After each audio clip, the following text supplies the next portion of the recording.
नमस्कार, आदाब, सत श्री अकाल, जय भीम, जोहार। मेरा नाम है नवीन कुमार। आखिर मोदी अपनी चवन्नी छाप नौटंकी कब छोड़ेंगे? और ऐसी सतत नौटंकियों के लिए उनकी हिम्मत की तो खैर दाद देनी पड़ेगी। 2 करोड़ रोजगार हर साल देने का वादा करने वाला आदमी 50,000 नौकरियों का तेजाब लेता है और नौजवानों की आत्मा पर रगड़ देता है, चलो बिलबिलाओ दर्द से।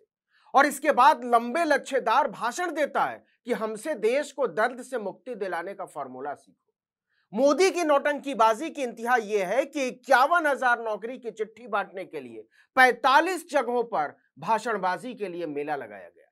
जयपुर से लेकर चंडीगढ़ तक, फरीदाबाद से लेकर दिल्ली तक। 9.5 साल में 19 करोड़ नौकरियों का हिसाब देने की बजाय मोदी ने एक बार फिर से बेरोजगारों के दिल पर नमक रगड़ा है। वो भविष्य काल में बात कर रहे हैं कि धैर्य रखो, अच्छे दिन आएंगे, बस मुझे 2 बार और प्रधानमंत्री बना दो। 2 बार बनकर मुझसे कुछ नहीं हो पाया, इसलिए अभी मेरे कामकाज की बात मत करो, मेरा रिपोर्ट कार्ड मत मांगो। 2030 में बताऊंगा कि मैंने तुम्हारे लिए क्या किया है। आपको मोदी की लफाजी पर हंसी आ जाएगी। उन्होंने कहा कि पर्यटन क्षेत्र में 2030 तक भारतीय अर्थव्यवस्था में 20 लाख करोड़ रुपए से अधिक का योगदान होने की संभावना है। इससे युवाओं के लिए 13-14 करोड़ नए रोजगार के अवसर पैदा होंगे। इंतहा तो यह है कि उन्होंने इस दशक यानी 2030 तक भारत के दुनिया की 3 शीर्ष अर्थव्यवस्थाओं में शामिल होने का वादा करते हुए जुमला फेंका कि जब मैं गारंटी देता हूं तो पूरी जिम्मेदारी से देता हूं। क्या वाकई? तो फिर इस देश के नौजवानों को बताते क्यों नहीं कि हर साल 2 करोड़ रोजगार देने की जिम्मेदारी भरी गारंटी कहां गई? इस देश के किसानों को क्यों नहीं बताते कि 2022 तक आमदनी दुगनी करने की जिम्मेदारी भरी गारंटी कहां गई? इस देश के साधारण लोगों को क्यों नहीं बताते कि 450 रुपए के गैस सिलेंडर को सस्ता करने की जिम्मेदारी भरी गारंटी की नौटंकी कहां चली गई? मतलब अब मोदी कह रहे हैं कि मेरे 10 साल के कुराज का हिसाब मत मांगो, हिसाब चाहिए तो 2 बार और प्रधानमंत्री बनाओ। 2024 में तो बनाओ ही, हिसाब चाहिए तो 2029 में भी बनाना पड़ेगा और तब 2030 में हिसाब दूंगा। इससे पहले ना तो कुछ पूछना और ना ही मैं बताने वाला हूं। समझे देश के नौजवानों? तब तक अपनी डिग्री का अचार डाल दो। अच्छा, मोदी जी को इस बात के लिए तो आपको थैंक यू बोलना ही पड़ेगा कि सिपाही दारोगा की नौकरी की चिट्ठी जो पहले किरानी बाबू दे दिया करते थे और किसी को कानो कान खबर नहीं होती थी, वो अब खुद प्रधानमंत्री दे रहे हैं। और इसके लिए शहर दर शहर लाउड स्पीकर पर ऐलान किया जाता है, टीवी पर लाइव टेलीकास्ट होता है। अफसरों का अमला मोदी की लफाजी सुनने के लिए भीड़ जुटाने का बंदोबस्त करता है। मतलब प्रधानमंत्री का जो काम था वो तो उनसे होता नहीं, तो क्लर्क वाला काम करके भारत के बेरोजगारों से कहते चलो ताली पीटो। इंतहा तो यह है कि भारत सरकार के अलग अलग विभागों में 10 लाख से ज्यादा खाली पदों को भरने की बजाय नरेंद्र मोदी कहते हैं कि ऑटोमोबाइल और फार्मा सेक्टर में बहुत नौकरी है, उधर अपना अपना जुगाड़ देख लो, क्योंकि हमसे तो हो नहीं पा रहा है। इस नौटंकीबाजी की पोल खोलेंगे, लेकिन पहले जरा आंकड़ों को समझ लीजिए कि खुद मोदी के ही हिसाब से वो किस कदर नाकाम प्रधानमंत्री हैं।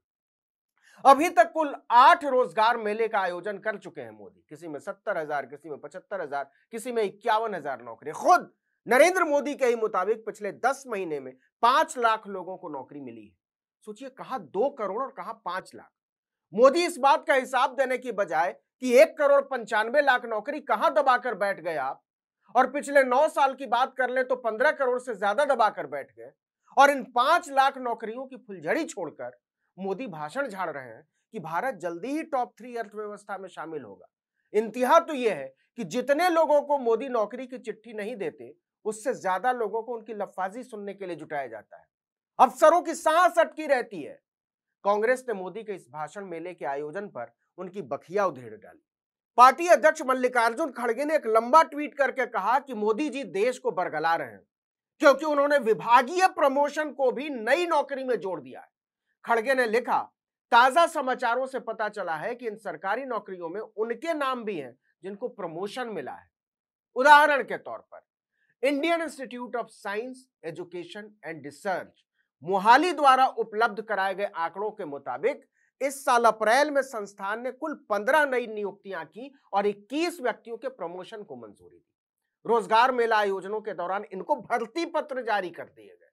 इसी तरह मौलाना आजाद नेशनल उर्दू यूनिवर्सिटी ने अप्रैल 2023 में अपने जवाब में कहा कि 38 लोगों को हमने नियुक्ति पत्र जारी किए और 38 में से 18 प्रमोशन के मामले हैं। मोदी जी अगर आपको युवाओं के भविष्य की रत्ती भर भी चिंता होती तो आप ये पीआर स्टंट में शामिल होकर उनकी आकांक्षाओं से खिलवाड़ नहीं करते। देश के युवा भाजपा के झूठ, जुमले और विश्वासघात को पहचान चुके हैं और वो 2024 में मोदी सरकार को बाहर का रास्ता जरूर दिखाएंगे। इसी तरह जयराम रमेश ने भी मोदी से कहा कि इधर उधर की बात करने की बजाय आप 10 साल के कामकाज का हिसाब दीजिए। उन्होंने लिखा कि हर साल 2 करोड़ नौकरी देने के अपने वादे को पूरा करने में फेल होने के बाद, नोटबंदी, गलत ढंग से डिजाइन की गई जीएसटी और बिना किसी तैयारी के अचानक लॉकडाउन से मध्यम एवं छोटे उद्योगों को बर्बाद करने के बाद, 9 वर्षों से अधिक समय तक युवाओं की आशा और आकांक्षाओं को धोखा देने के बाद प्रधानमंत्री चुनावी वर्ष में असहज स्थिति में। अपनी बिगड़ती छवि को बचाने के लिए वो सबसे बड़े जुमलों में से एक पीएम रोजगार मेला लेकर आए हैं। एक, रोजगार मेलों में जो नौकरियां मिल रही हैं वो पहले से ही स्वीकृत पदों पर मिल रही हैं जिन्हें प्रशासनिक या वित्तीय कारणों से वर्षों से नहीं भरा गया था। दो, बहुत बड़ी संख्या में प्रमोशन के मामलों में भी प्रधानमंत्री द्वारा नियुक्ति पत्र बांटे जा रहे हैं। तीन, इन मेलों के माध्यम से जो हो रहा है वो शासन का व्यक्तिगत इस्तेमाल है। ऐसे दिखाया जा रहा है जैसे ये रूटीन नौकरियां प्रधानमंत्री की वजह से मिल रही हैं, जबकि वास्तव में ऐसा नहीं है। रोजगार सृजन आर्थिक विकास से होता है जिसके लिए भरपूर निवेश की आवश्यकता होती है। प्रधानमंत्री रोजगार मेला सिर्फ एक नौटंकी है। यह असीम और अद्वितीय अहंकार, घमंड, आत्मोग्धता के साथ साथ बेरोजगारों की गंभीर स्थिति के लिए जिम्मेदारी स्वीकार करने से इनकार करने का एक और प्रमाण है। चारों तरफ से सवाल उठ रहे हैं कि मोदी अपनी इन सतत नौटंकीबाजियों से क्या साबित करना चाहते हैं और क्या इससे उनकी अकर्मण्यता के पाप धुल जाएंगे, क्योंकि लफाजी, भाषणबाजी और नौटंकीबाजी से चाहे जिसका भला हो रहा हो, इससे नौजवान बेरोजगारों का तो कोई भला नहीं हो रहा। नरेंद्र मोदी इस सवाल की स्याही को नहीं पूछ सकते कि 20 करोड़ रोजगार का वादा करके देश के नौजवानों की तरफ हिकारत से फेंकी गई 5-10 लाख नौकरी की रेजगारियों का क्या करे देश? ताली पीटे, नाचे, झूमे या फिर आपसे यह सवाल पूछे कि आपने ऐसा क्यों किया, आपने ऐसा क्यों किया, आपने ऐसा क्यों किया? इस वीडियो में इतना ही, लेकिन अगर आपने आर्टिकल 19 इंडिया को अब तक सब्सक्राइब नहीं किया है तो फौरन कीजिए, बेल आइकॉन दबाइए, घंटी जैसी आकृति लाइक कीजिए और कमेंट करके बताइए हमारा वीडियो आपको कैसा लगा। यूट्यूब पर देख रहे हैं तो सब्सक्राइब कीजिए, फेसबुक पर देख रहे हैं तो पेज को लाइक कीजिए। ट्विटर हैंडल है हमारा article19_India, इसको जरूर फॉलो कीजिए और मेरा ट्विटर हैंडल है नवीन जर्नलिस्ट, आप इसको भी फॉलो कर सकते हैं। नमस्कार।